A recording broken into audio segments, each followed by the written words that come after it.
ప్రజలను రక్షించడంలో నిమగ్నమై ఉన్న పోలీస్ ఆఫీసర్స్ మీద అవాకులు చవాకులు పేరుతో వారి యొక్క ఆత్మస్థైర్యాన్ని దెబ్బతీయడం కోసం చాలామంది ఒక విధంగా చెప్పాలంటే బడా బాబులు అంటే డబ్బు మదంతో పోలీసు ఆఫీసర్స్ మీద అవాకులు చవాకులు పేలుతూ ఉన్నారు. ఈ మధ్యకాలంలో వారి యొక్క ఇన్వెస్టిగేషన్ని కూడా ప్రభావితం చేసే విధంగా నువ్వు చేసేది ఏంటి? నీకు ఎవడిస్తున్నాడు గైడెన్స్? చెప్పేది ఒకటి, చేసేది ఒకటి.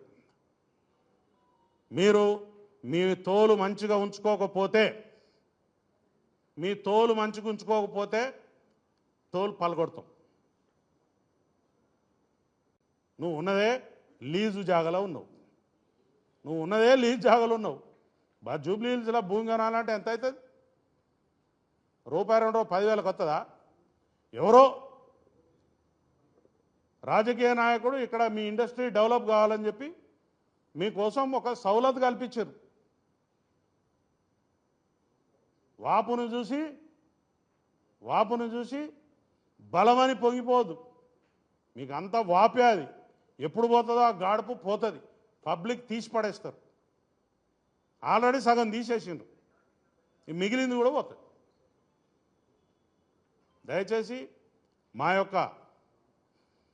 మా కుటుంబాల నుంచి ప్రతినిధిగా నేను మాట్లాడుతున్నా. పోలీసు వారిని కించపరిచేలాగా కానీ, అవమానించేలాగా కానీ, లేకపోతే బెదిరించేలాగా కానీ ఎవరైనా ప్రవర్తన చేస్తే మాత్రం అది మీ బొంద మీరే దాక్కున్నట్టు అవుతుంది. ఈసారి నుంచి ఉపేక్షించేది లేదు. చట్టపరంగా ముంగడిపోతాం, న్యాయపరంగా ముంగడిపోతాం. ప్రజలలో కూడా తీసుకుపోయి మీ బట్టలు కూడా తీపిస్తాం. పబ్లిక్లో కూడా పోయి ఊరూరికి మీటింగులు పెట్టి మీ బట్టలు కూడా తీపిస్తాం. Be careful. పోలీస్ అధికారులు నాకు చెప్పలేదు, నన్ను పిలవలేదు, నేను చెప్తే వెళ్ళిపోయేటోడిని. ఎందుకు చెప్తారు నీకు? నువ్వు తీసిమార్కానువా? నువ్వు మామూలు పౌరుడివి. You are a common citizen. నీకు సిటిజన్షిప్ ఇక్కడ ఉందో లేదో కూడా తెలియదు. నీ ఆధార్ కార్డు ఎక్కడుందో మాకు తెలియదు. ఫస్ట్ ఆంధ్రాలో ఉందా, తెలంగాణలో ఉందా? ముందు అది డిక్లేర్ చేయి మాకు.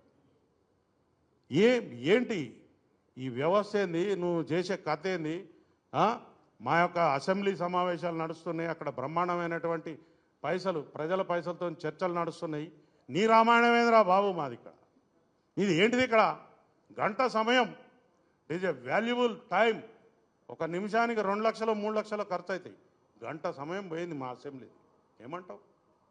అసలు నీ గురించి మేమెందుకు ఇక్కడ బాధపడాలి? పిచ్చిగా నీకు ఈ తెలంగాణ సమాజం చాలా మంచిది, సౌమ్యులు, ఎవరినైనా ఆదరిస్తారు. కాబట్టి మీరు ఇంకా ఇక్కడ నాటకాలు చేస్తూ ఉన్నారు.